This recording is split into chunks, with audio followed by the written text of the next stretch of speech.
think about, please welcome Terry Miller.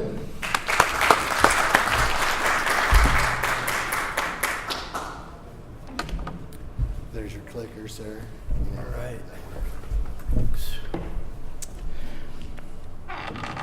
Most of those topics we've never heard of before either until we've experienced them. So I'm here to give everybody some insight, a glimpse into the exciting world of insurance.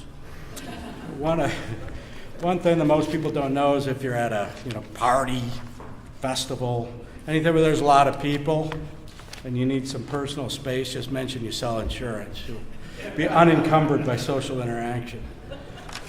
So my name's Terry Miller, Transport Risk Management. We're aviation aerospace insurance broker. We work with all aviation aerospace insurers worldwide, everything from 747s down to DJI Phantoms. The Phantoms have more losses than 747s. We've discovered over the past 6 years.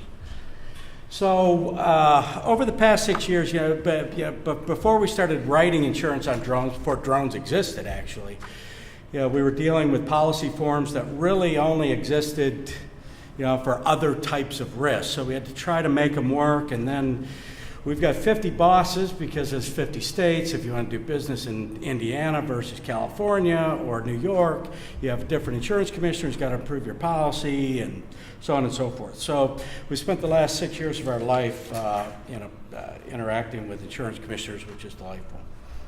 And this one wants it to say this, California wants it to say that, so it takes a while to get the policies approved. And so then when you start writing insurance, it's all fun and games until losses start coming in.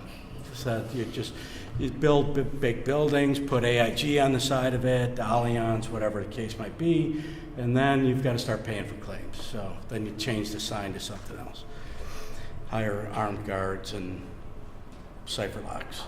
So what we've, over the course of the time that we've been writing them, I've spent a lot of time just talking about how we handle it. This is, insuring drones is not a exceptionally profitable line of business. We had to find a way to do it. It's very high touch, high frictional cost with low revenue. And it takes a lot of time, it takes a lot of effort. So we're developing technology and then trying to provide solutions to the market, insurance companies. And so the first phase of this was just how do you get the policies out there. The second phase is when the claims start coming in, it usually starts off with you can hear them tearing open the envelope that their policy arrived in 9 months ago and they haven't read yet to file their claim. Or opening the file and they can't get it open or they can't find the email that it came in. And so we then spent a lot of time trying to explain how the coverages work, how to read the policy, things like that. So now that we've come full circle, we're insuring about just over 13,000 drones worldwide. We have about just over 6,000 policies, and we have about 15,000 applications in addition to the ones that we actually write that are in our system with the underwriting data and various phases of completion. And so we've gained a lot of experience over the last 5 years. Transport Risk Management is also an MGU for Allianz. Allianz is a Munich-based insurer, arguably the largest insurer in the world of all risks of all types. We actually do the underwriting for them. If you apply for a drone policy with Allianz, it goes through Transport Risk Management. We actually issue their policies for them. And then a number of carriers, we have what's known as the PEN, where we're actually able to quote the risk, we're able to determine the exposures and sign a premium. And in those cases, we don't issue the policy, but we do quote it, and once bound, the policy is issued. So first and foremost, I just want to go over some of the policy structure, what's covered, how the policies work, what they are, and compare them to other policies. Drone policies are written on what was originally an aviation policy form that was originally a marine policy form, probably written on the Mayflower when it hit Plymouth Rock. They filed a claim on it. And so we've constantly, and so when you see aircraft policies or drone policies, we call them hulls. Hulls go back to ships, and that's Still the same policy form that was discussed and argued over at Lloyd's Tavern in 1776, and most of the companies still operate like that. The first and foremost, the policy form that's used here is an all-risk policy form. So that means when it starts off, everything is covered. Every exposure is covered unless it's not. And so it starts off with covering everything, and then we take the coverages are limited by exclusions. So what's covered will then be followed by a list of what's not covered under the policy. The next key area of the policy is going to be your policy conditions. It's going to be, on the table of contents, someplace in there it's going to tell you, it's going to tell you, what the conditions are for coverage to be applied. So it's basically the rules of the policy, what applies to the insurance company, what applies to you, the insured, and everybody's obligated to operate within those conditions in order for the coverage to apply. So that's a really important part of the policy to know and understand. The aviation insurance policies, drone policies are occurrence-based policies. That's different than a lot of other types of insurance. Professional liability, for example, is a claims-made policy. And so we're going to just focus on occurrence-based policies. So an occurrence-based policy is particularly troublesome to insurance companies, and that's one of the reasons why we're very selective. Because the policy in place at the time of the occurrence is the one that applies. And if you can't determine when the occurrence was, seems easy, doesn't it? When did the loss occur? Well, when your house in Florida falls into a sinkhole, when did that occur? When did the sinkhole start? So you've got to prove that as an insured, believe it or not. So, and in manned aircraft, where it comes back to haunt us, and what we're seeing already in turbine-powered unmanned aircraft, we insure pilot optionals. Right now, we've insured beyond line of sight for 7 years. We have no problem with it. We've done it in Africa. We've insured every drone that's operated on the continent of Africa that carries insurance.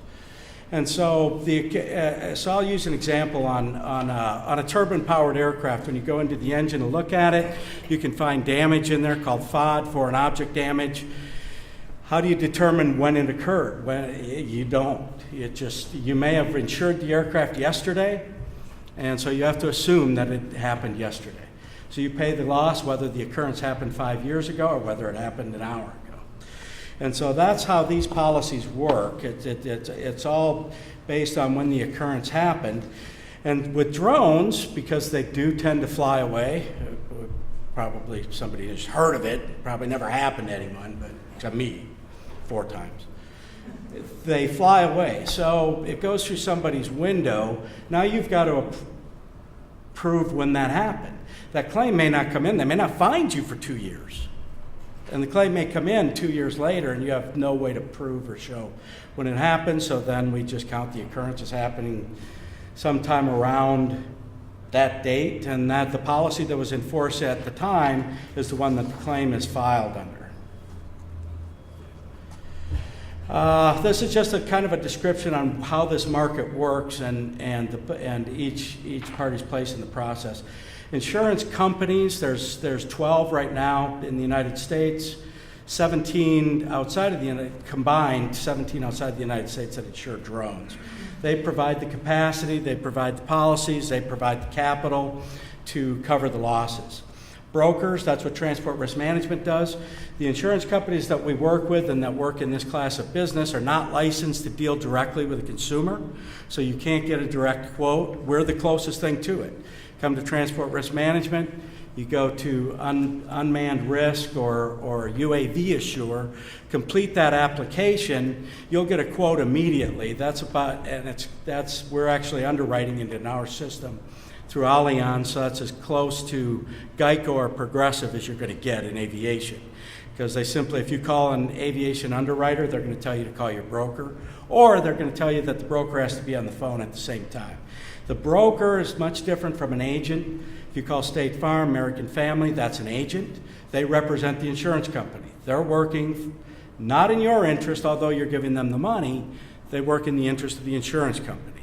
That's who pays them. an insurance broker, which is what I do, work for the client. And so our duty, the legal duty that we own, the fiduciary duty that we own, is to the client, and it's our job to try to get the best placement, product, and policy that we can for the client. The insureds, of course, are the parties that buy insurance, that have the actual exposure. They generate the exposure by operating the drones, the equipment, have people running around the world, anywhere they're at a particular time. Where I'm standing right now becomes my premises legally. Patrick's premises. If you're on somebody else's property, if you're filming a wedding, if you're filming a farm, you're responsible for your premises. If you got cords running around, you have boxes, steps, your batteries are charging and start on fire, guess what? Your drone hits a wire, takes out electricity to 2,000 people. That's now an exposure not only for you, but for the people who hired you. Trust me, everybody down line is going to send a bill. Power company is going to send you a bill for their lost revenue.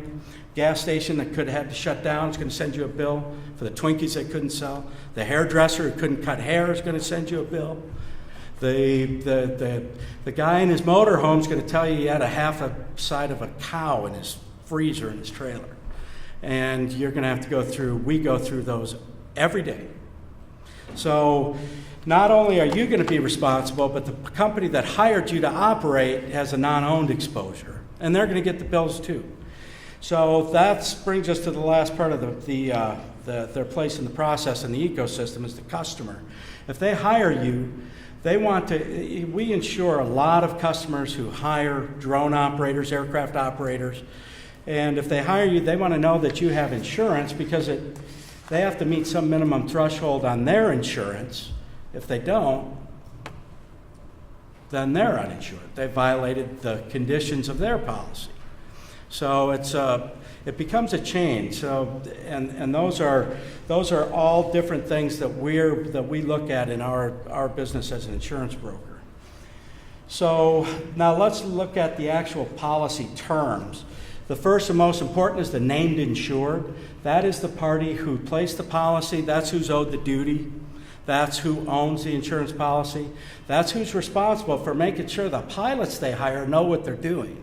I've got an interesting story there, and it kind of came up with some of the questions that were asked earlier. And this just happened 2 weeks ago. So the named insured is the party that owns the policy. And there's a difference between a first named insured and an insured. It gets a little bit, I don't want to get too dry here, but that's just the party that owns it. It can be an individual, it can be a person, it can be an entity, but it has to be an entity or a person.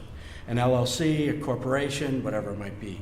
Risk description, every policy is going to show what it covers, and it's going to describe, is it commercial, is it non-commercial, is it aerial sensing, video, whatever it is that you said in your application that you're doing, that's what's going to be in there. So it's very important to answer your application honestly.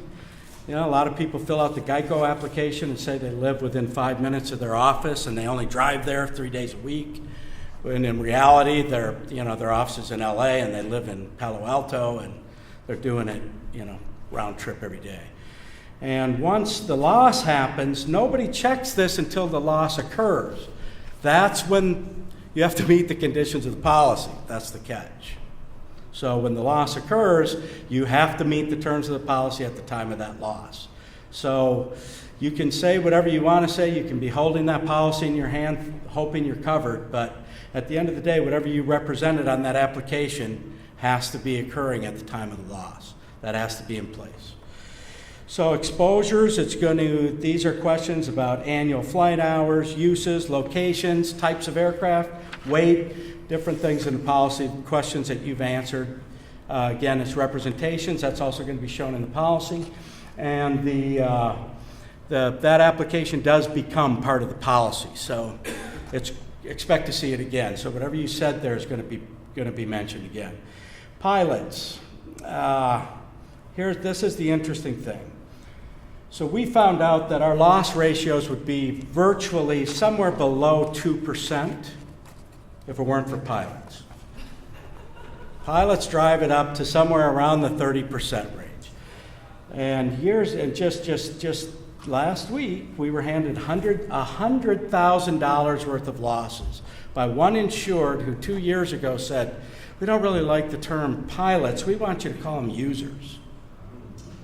Well, why users? Well, nothing could go wrong with these things. They're just users, like phone users. Really? Well, what about the $100,000 in claims that you just handed us that occurred 6 months ago and you didn't tell us about? And these are the same operators. So experience is important to us, training is important to us, and that is the key to every policy. Our selectivity has gone through the roof.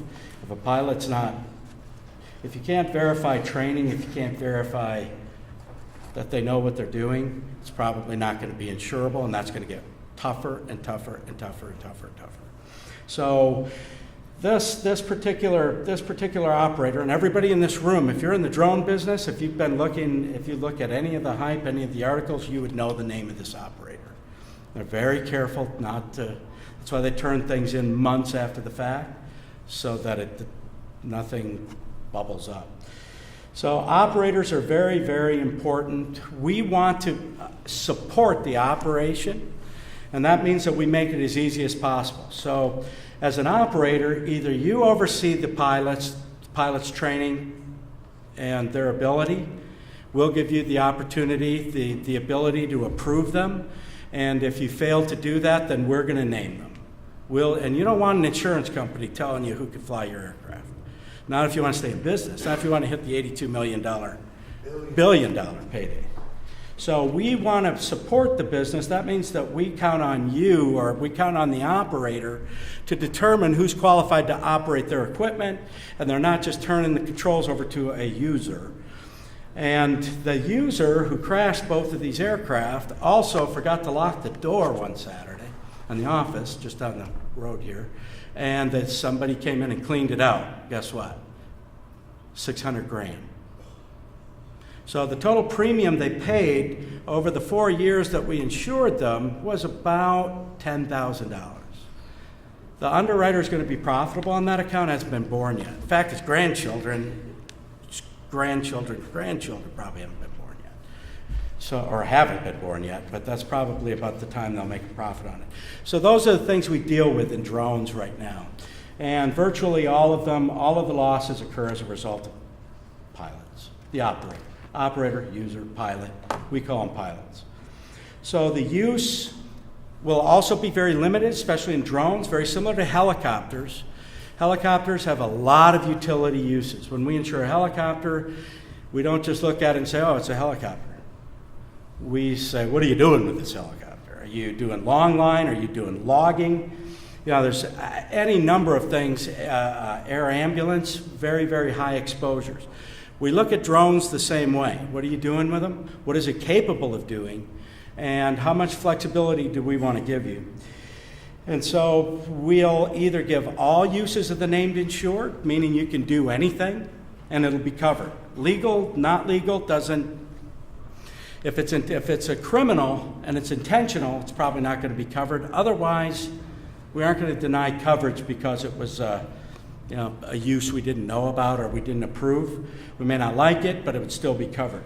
Territory, a lot of policies, you're going to see a limitation to continental United States or within a state or within an area.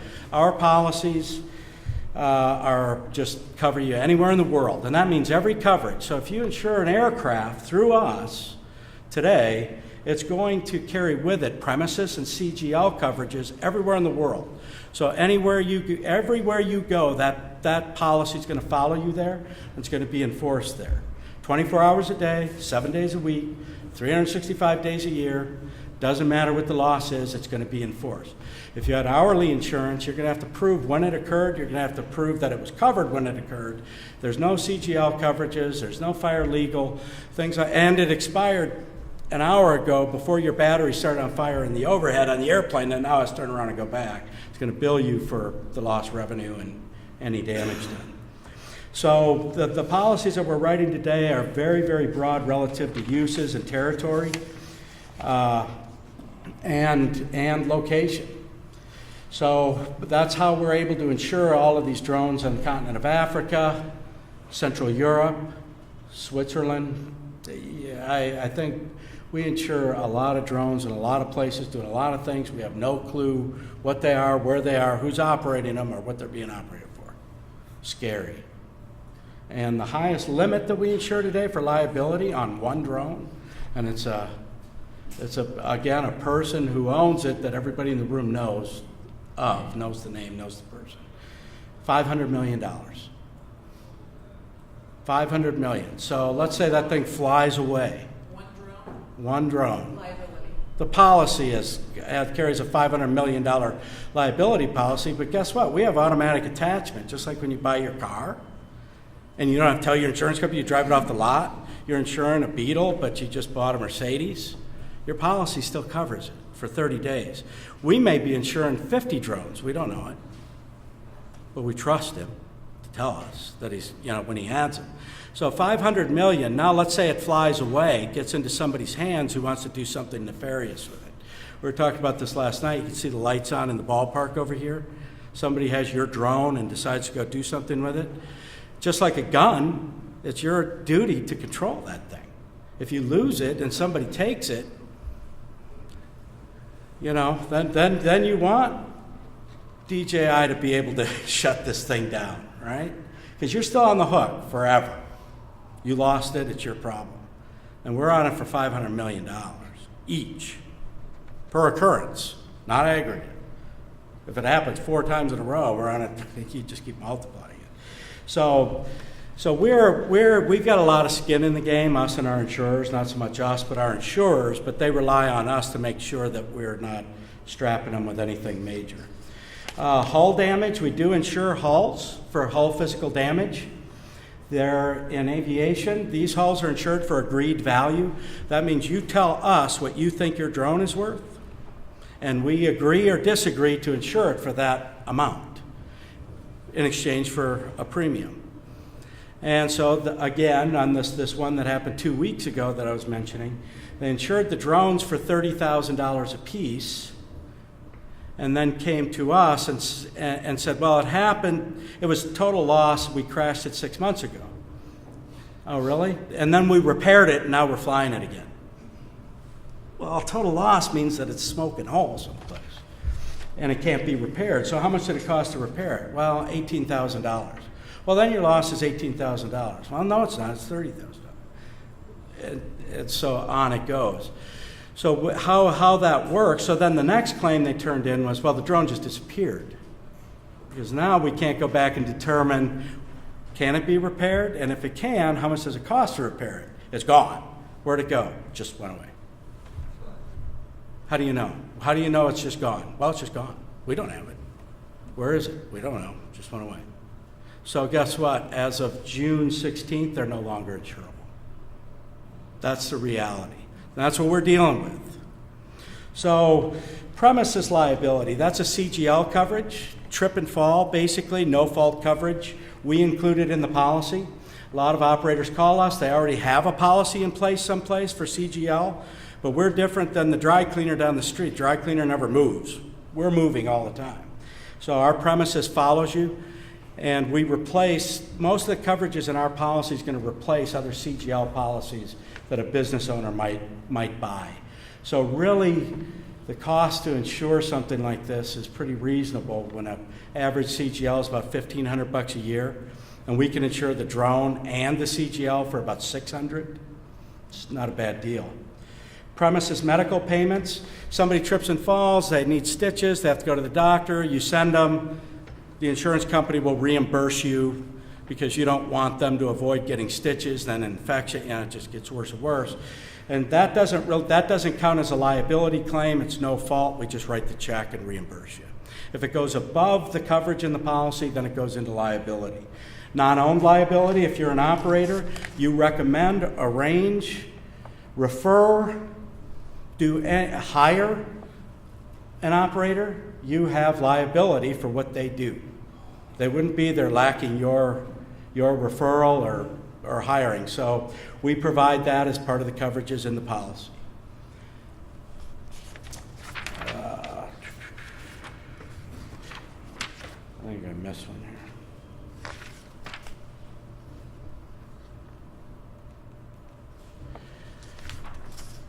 Keep pushing the wrong button the wrong way. Sorry about that. Fellow employee coverage. Very, very, very important. Especially in California. If you operate in California, Texas, a couple of different states, you're required to carry or provide workman's compensation for any employees working for you. Good luck trying to convince the state of California that they're contractors. It's an uphill battle. They're just going to look at you with a blank stare and say, well, here's your bill. Or we disagree with you, and then the insurance company's going to bill you in arrears for whatever amount of payroll you had. So one way that employees get around not being able to sue an employer under employer legal liability for workman's comp is that they sue another employee who might have flown the drone into my face. So I'm covered by workman's compensation, so I can't sue my employer, but I could sure sue you for flying it into my face, or my wife can, or my estate can. So we provide fellow employee coverage. That means that if your employee is sued, we'll cover you and your employee, because it makes good sense for us to have everybody at the same table in the courtroom in that situation, and it makes sure that other employees who are injured on the job are taken care of. Products liability for the sale. When you own a drone, you own a Cessna 172, you own anything, any maintenance that you conduct, any repairs that you do, any that you arrange become your product. For 18 and a half years, thanks to President Bill Clinton, who signed the General Aviation Revitalization Act. So that liability follows it for as long as it exists. Today, no big deal. That Phantom's not going to exist for long, probably. But a Scion Jacko with a turbine engine is going to be around a while. And so this policy, as long as it's in force, will cover you for the sale of that product. It does two things. It protects you from future liability. It increases the value of your aircraft that you just resold. Adds value, adds a lot of value. So we anticipate we're going to see large fleet managers coming down the line, because as an individual owner who insures their drone, it doesn't make sense to cancel your policy when you sell the drone. Fleet policies usually never go away. Fleet managers will keep a policy. Largest policy that we write today has 450 drones on it, and the named insured doesn't operate one. They're managed and leased to third parties. We insure those third parties. And so in that case, that policy will always be there, so the product will always be insured. It's an important coverage. Right of first refusal. We found out the hard way that a lot of drones are proprietary. They've got proprietary sensors. They got all kinds of weird stuff on them. When they damage them, one of the realities is when you file a claim for physical damage to your car, to your drone, to your airplane, it becomes the property of the insurance company when they pay the claim. Well, these guys trying to get the drone away from them after you pay the claim is challenging. They won't mail it to you. They won't release it. So we give them the first opportunity to first right a refusal to buy the salvage back. So we'll pay the claim, deduct the value that they place on it, and it's amazing when they go, it's worth $3.5 million. Okay, well then you owe us. Well, no, it's really only worth $4,000, I meant. And so we offer that in our policy. This is the only policy that you can see anywhere that offers that.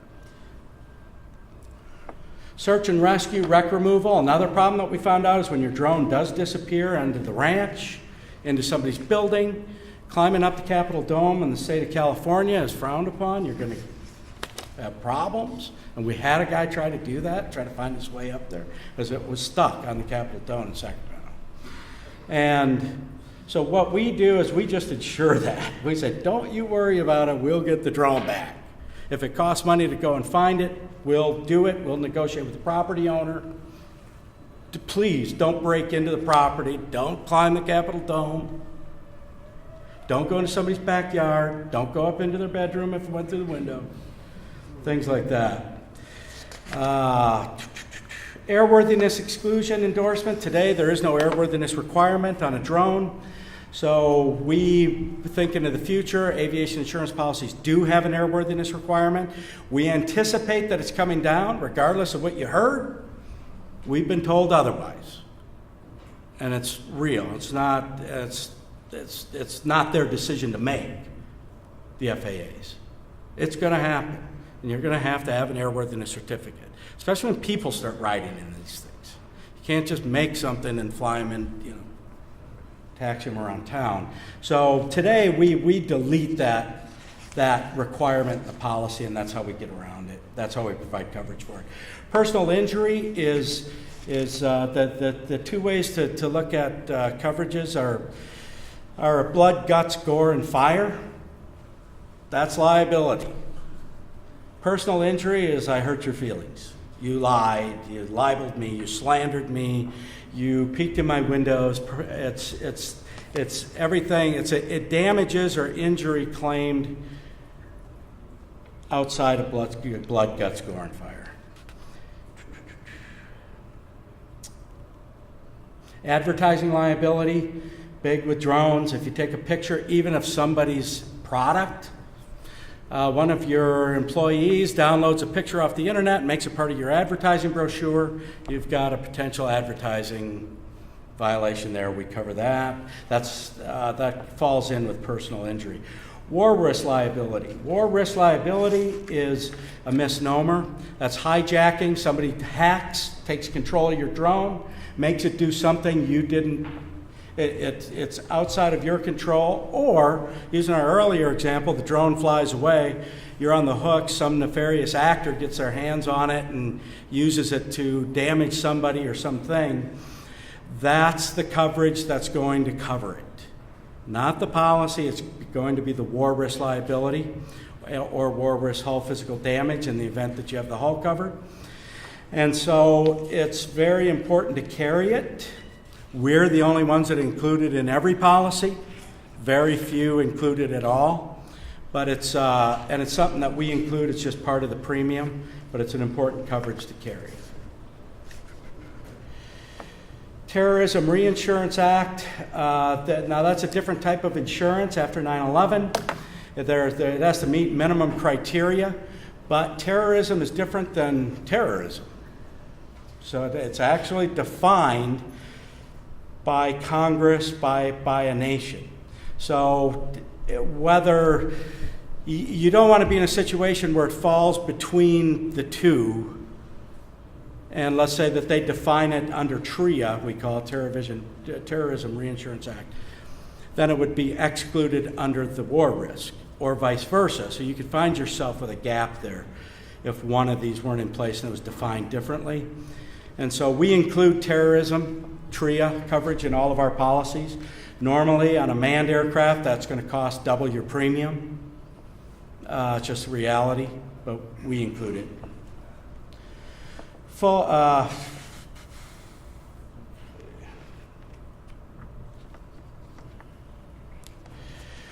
Military bases. A lot of policies exclude coverage for operation on military bases. Operating on government property, military bases, they require a form called the DD 2400, and it's a special form. It has to be filed with the Department of Defense before you're allowed onto a facility, and they require you to insure yourself to do that. And so we provide that as part of our coverage, and we also issue that document. First aid to others. If you hurt somebody, we want our insureds to help them and not sit back and say, geez, I'm sorry you're going to bleed out here because my blade cut your jugular, but I really don't want to get sued, and dead men tell no tales. Well, dead men have big claims, or their estates do sometimes. So we want you to be able to help them immediately, provide first aid, and then we're going to cover that. If it's provided you're not a nurse in the business of providing first aid, it's incidental to your operations. Bail bonds, if you're arrested, we'll pay up to $5,000, which is somewhere about, on average, about $100,000 actual bail. So if you're arrested, while operating your drone, I've been contacted I've had police contact probably 50% of the time that I've flown my drones. Nothing happens, but somebody calls them and they show up. But that doesn't mean that some municipality can't change the rule and arrest you. And we'll cover it as long as you weren't intentionally, it wasn't intentional criminal activity. Fully earned premium If you file a claim under the policy, most times the premium's going to be fully earned at that point. Meaning that if you totaled your aircraft, we pay for it, you cancel the policy, we're not going to give you any money back. That's not always the case. Most of the other policies, they'll actually pay the $100,000 losses till give you your money back. Policy terms, all of our policies are issued on an annual basis, and premiums are due up front, on most policies for the year. Policy premium is due at the time of binding. Requirements to bind for us, even if it's home built, which was a big problem for us when we started this because nothing had serial numbers. We had no idea what we were insuring, and it's really important in insurance to know what you're insuring. And we found out that a lot of our insureds had 30 or 40 drones in their garage. And they would mix and match parts. So we followed the FAA's requirements for home-built, amateur-built aircraft. You need to be able to, so for us, you're going to provide us with an invoice from Amazon, from Best Buy, or invoices on the parts and components that thing's built with, and we have them on file. And then we give you this data plate here that identifies that aircraft. Last Thursday, I got a call from the FAA in Houston. We found a drone, flew away, landed near a crowd, kids screaming, mothers running for help, and fathers wanting to kill somebody. We found your label on it. Do you know whose it is? Yes, I do. Can you tell us? No, I can't. Send me a subpoena. But I could tell you what it looks like because I have a picture of it, and I know who does own it, and I can contact them and ask if they want it back and let them know that we anticipate some claims. And so that's turned out to be a pretty important thing. We've got it on every drone we have from a claims standpoint. Claims adjuster can scan this, come into our system and see exactly what it is that we're insuring. They could see if that's the drone that they should be insuring. And guess what? When somebody, I know this is far-fetched. Am I going over time? I'm over time? I'll stop. Sorry. But they, if a lot of operators with multiple drones will insure one, and you hire them to do a job, and they show up with a drone that's not insured. How do you verify that? How do you know? With an airplane, you could look at an N number. You know that's the airplane that you hired. A drone, you don't know that. Another thing that we see a lot of is using our documents. They change them to show that they have insurance when they've canceled their policy or just changed the expiration date. So it's important for to have something like this where you as a customer can verify that there's coverage on the drone that's actually at your location. So got a few more things here that I could share. I could put this up and you can look at it, but that's primarily what I'm wanted to cover. Couple of things. The Sacramento Capitol Dome was not me. But I know who it was. I know it wasn't me. Called me on Memorial Day. You do it on days that they're not working. That way you get away with it. Unless it goes around the dome and you lose control, lose sight and control. Yeah. And then the other thing is, it's not, every time I listen to you talk about this, I get scared. Because I didn't realize there was so much. Well, that's what they teach us in insurance school. How to scare the bejesus out of you so that you buy extra insurance. You can never have too much insurance. All right. I got a question. Yep. Very informative. Why should all consumers also get a policy number? This sounds scary as hell. It's new. And here's the problem with insurance is, there was a guy here a year and 4 or 5 months ago named Barack Obama who tried to put national health care into place.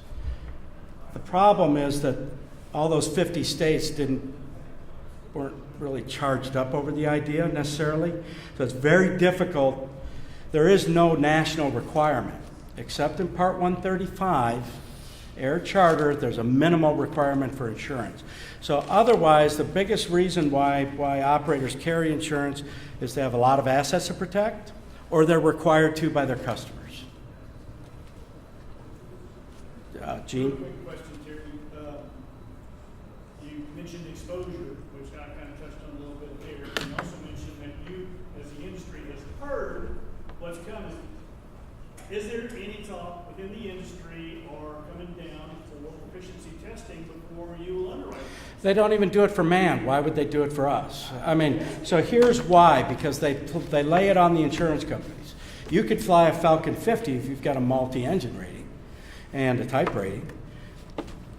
But we found out that's a really bad idea in the insurance industry. So we require recurrent training. The insurance industry, lays down minimal requirements for pilots to operate those aircraft in the policy. You might be legal, but you're not insured. Get it? So we're trying to find out where that threshold is. We don't know. If we did, we wouldn't be paying out $100,000 claims on $10,000 policies. But that's part of the game. I mean, that's part of the business. Yeah. Do you have a safety reporting requirements to like NTSB or? No. We don't have to report anything to anybody. And there's a reason for that, because we cannot use NTSB investigation data in litigation or vice versa. So as an insurance company or insurance provider, we may have to litigate, but we have to run our own parallel investigation.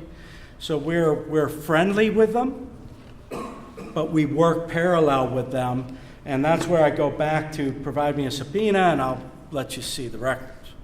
But we don't disclose anything else. That's up to you or the operator. Okay, that's it. Thank you.